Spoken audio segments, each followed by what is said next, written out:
আমি প্রায় মাহফিলে একটা গান গাইতাম, কি জানে গাইতাম ভুলে গেছি। এখন থেকে গেলে গাই না তো, অভ্যাস নেই, যুগ পাল্টে গেছে, আমিও কিছু পাল্টে গেছি গে। কোন এক সময় চলছে ফুল দিয়ে এইটাই আমার কানা করে লাইছে। হুজুর জিকির করেন, 1 ঘন্টা জিকির করছি, পরহন দিয়ে নিয়ে শুধু ডিজে গান বানাইছে। আমার আজকে আওয়ার সময় তহিদ করে এইদিকে শালা, এদিকে এদিকে রাগ করে নো শুরু ভাই, আমরা লাগে শালা কর কি আবার আমরা গালি মনে করতে না আবার শালা। ওই আচ্ছা তুই কইলে দোষ না, আমি কইলে দোষ আছে, কইবা আমি গালি দিছি। আচ্ছা ঠিক আছে, এতে আমারে নোয়াপাড়া থেকে আনার সময় ভাই যাই করেন না করেন পরে কিন্তু 20-25 মিনিট জিকির করতে হইব। আমি কই এ তোরই আমারে বুঝাইটো যে আইন না মাইকটা জিকিরটা করাস। এই যে শুরু হইছে গজব শুরু হইছে। এটা শোনো শোনো শোনো, বুঝি একটা কথা বুঝাইয়া দিই, কথাটা তো শুনবা। এর লাগে আমি লাইনটা লড়াই না, লাইনটা লড়াইলে হেরা পাগল হয়ে যায়। এই শোনো একটা কথা শোনো, জিকির কি ভালো কাজ না খারাপ কাজ? আচ্ছা জিকির করি কার? কথা কেন জিকির হয় কার? মুর্শিদি শান গাই, নবীর শান গাই, আল্লাহর জিকির করি, এটা কি কোনো অন্যায়? কিছু লোক আছে দেখবেন সুফি মানুষ, তাহিরি জিকির করে, কোরআন শোনার আওয়াজ করে না, নামাজের ওয়াজ করে না, রোজার ওয়াজ কই না, হজের ওয়াজ কয় না, ফর্দার ওয়াজ করে না। তুই ইরা জি কইবে হ্যাঁ কপাল রে, কয়ে বললাম হবল আসতে। হ্যাঁ অনেকে কয় আর কি, কিন্তু আপনারা কন্ত দেখি জিকির হয় কার? আরো যেরকম জিকির হয় কার? জিকির হয় আল্লাহর। এখানে কেউ কি ফতুয়া দেওয়ার কোনো কিছু আছে? আমরা মুর্শিদি শান গাই, এটা কিন্তু হারাম। এইটারে নিয়ে সুন্দর কইরা ডিজে গান টিজে গান বানা, এটার মধ্যে কি করে বাজনা ঢোকায়া ইদানিং দেখতেছি আমার যে জিকির গুলারে কাটছে, কাটটা নিয়ে এমন ভাবে লাগাইছো এটা হিন্দু বাড়ির বিয়া তো চলে।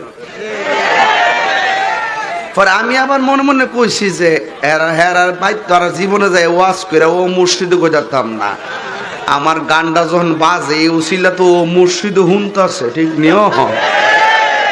আল্লাহ যা করে ভালো লাগে, যাক অসুবিধা নাই। এরপরে যারা এটারে বিকৃতি করছে বিভিন্ন এডিটিং এর মাধ্যমে, এদের জবাবদিহিতা কি আছে না? এই জবাবদিহি আছে না? আমি কি বাজনা ঢোকাইয়া জিকির করছিলাম? ও হের আরে কিছু কয় না, কয় আমরারে, এই আমরারে কয়। আমাদেরকে যতই বলো, আমরা কি আল্লাহর জিকির ছাইরা দিমু? আমরা কি আল্লাহর জিকির ছাইরা দিমু? নবীর শান কি ছাইরা দিমু? তাহিরি রে বুঝাইয়া কাম হইতো না। তাহিরি গায়ের জোরে। এই বাজারের মধ্যে ফলের ব্যবসায়ী আছে না নাই? ঠুঙ্গাড়া চেক করবেন, ঠুঙ্গাড়া। ওই মাধবপুরে ব্যবসায়ী আছে না নাই? ঠুঙ্গাটা চেক করবেন, দেখবেন 1 কেজির ভিতরে ঠুঙ্গাটাই 250 গ্রাম। আরে এইটা তো হিডা ওই তো হিডা, বুঝছ না কা? এই দুধ ব্যবসায়ী আছে না নাই? আরে দুধের মধ্যে 3 কেজি দুধের মধ্যে 1/2 কেজি পানি মিশাইলে কে? হিডা ওই তো হিডা ওই তো হিডা। হাত তুলে বল ঠিক কিনা বাঠে? ওয়াজ বুঝতে হবে, ওয়াজ বুঝতে হবে। তুমি যদি মানুষকে ঠকাও, তোমাকে ঠকাইবে কে? সেটা এখানে হোক আর মাধবপুর হোক আর ব্রাহ্মণবাড়িয়া হোক, ঠিক কিনা বলেন? এই জন্য দুধের মধ্যে পানি মিশায়। হুজুর আমরা তো সালের ব্যবসার মধ্যে কোনো সুবিধা করতাম না, তো দুধ পানি মিশাইলে কা? 3 কেজি দুধের মধ্যে 1/2 ফুয়া পানি আছে না নাই? 5 কেজি দুধের মধ্যে 1 কেজি পানি মাইরা দে, দুনিয়ার মানুষকে ঠকাইতে পারবা, আমার আল্লাহ রাব্বুল আলামিন তোমারে কবরের ভিতরে ঠকাইয়া দিবে সাপ দিয়া। কথা বলেন ঠিক কিনা? ওয়াজ বুঝে না, তাহিরি কোচ করলে দোষের জায়গা। সুদখুরকে আমি সুমা দিমু, এই বাটফার, এই ঘুষখোরকে আমি চুমা দিমু? তুমি মানুষকে ঠকাইবা, আল্লাহ তো বলছে তুমি ন্যায্য কথা বলো, হক কথা বলো, উচিত কথা বলো। এই পৃথিবীতে যে যাকে ঠকাবে, হাসর মাঠে তাকে ঠকাইবে কে? ওয়ামাকারু ওয়ামাকার আল্লাহ ওয়াল্লাহু খায়রুল মাকিরিন। তুমি মানুষকে ঠকাইবা, তুমি আবার বেহেশতের টিকিট লইলে? হজ করলে বেহেশতে যাবে না? গুনাহ যা আছে কইরা লই, অন্ত মরার বয়স হইছে না, ওই মনে জীবত বিয়া দিয়া লই। মরণের কোন বয়স আছে রে? যেই কোন মুহূর্তে আজরাইল আসতে পারি কি পারে না? আজকে থেকে ওয়াদা করেন, আপনাদের ব্যবসায়ীরা ভালো আছে, ঠুঙ্গা পারা না, মোটা একটা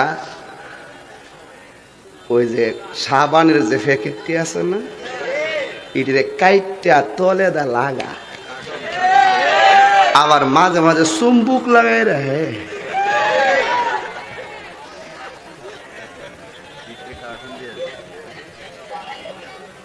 আসস তোরা,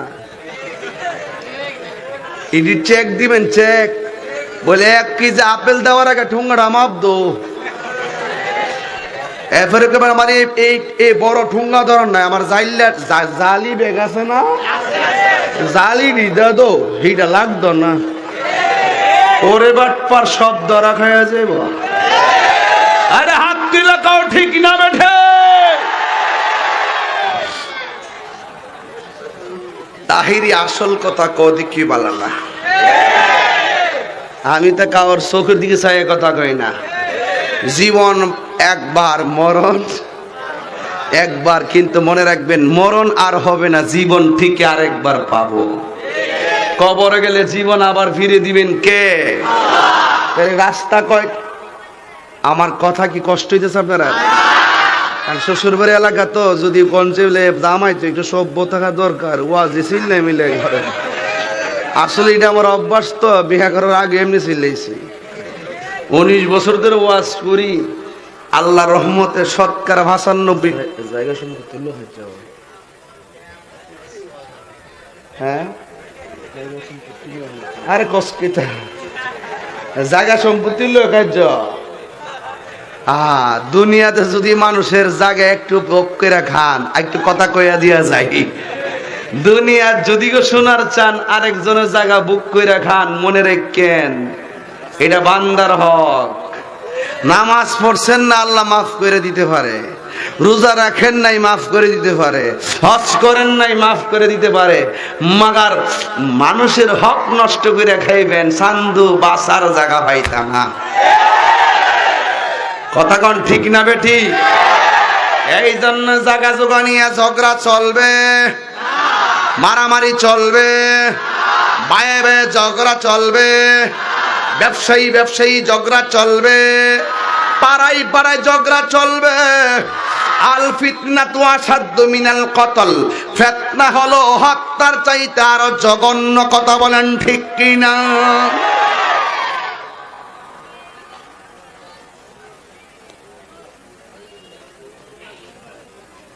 মাইন্ড করেন না, হ্যাঁ? এই কথাগুলো আমাদের খুব দরকার। যেই ঘটনাগুলো আমরা হাসতে হাসতে অন্যায় করতেছি, চোখে দেখতেছি, হে ঠুঙ্গাটা নিচে অত্তরা মুডা একটা 5 দিয়ে রাখছে, নিজের চোখে দেখতেছি। কথা কোন ঠিক নি? এবারে মালটা মাপতে গেলে এমনি কুন্ডা নিবেন, আপেল কুন্ডি কইডি কমার্শাল ইডি ধরেন, হ্যাঁ বড়টা ধরবো, আর আমাদের 3টা ওই ফসাড়ি এমনি ধরবো, ধরে আনতে আবার এই 3টা আমার নিচে দেয় নেমে দিয়ে দেয়। মানে বুঝার কোন রাস্তা নেই, মনে করছে তাই জিততে গেছে গা। আর বেহ এই টিহা খাওয়ান আর না খাওয়ান এক কথাই। মানুষকে ঠকায়া খাইয়া যারা আরাম বুধ মনে করে এরা মানুষ না, এরা পশু। এরা কি? পশু।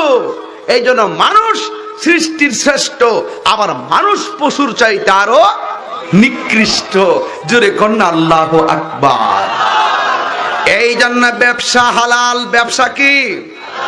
আহাল্লাহুল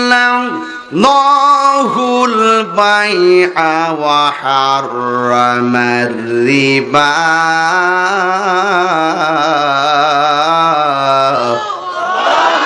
আল্লাহ রাব্বুল আলামিন ব্যবসাকে হালাল করেছেন, সুদকে আমার আল্লাহ হারাম করেছেন।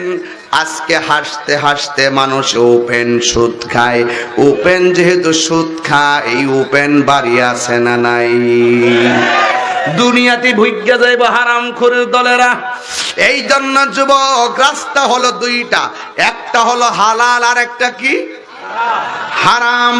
এই জন্য হালাল রাস্তায় চললে আপনি যদি ইমানদার হয়ে যান, আপনাকে মৃত্যুর সময় আপনার কাছে আজরাইল আসবে, আইসা আপনার ঘরের দরজার মধ্যে দাঁড়ায়া যাইব। যুবক, জীবনে নামাজ পড়নে আজকে থেকে নামাজি হয়ে যাও। জীবনে মার বুকে লাথি মেরেছো, আজকে মায়ের পায়ে দিরা ক্ষমা চেয়ে নাও। এবার ওই ইমানদারের ঘরের দরজার মধ্যে আজরাইল আসবে। আজরাইল আয়েশা ইমানদার সালাম দিব।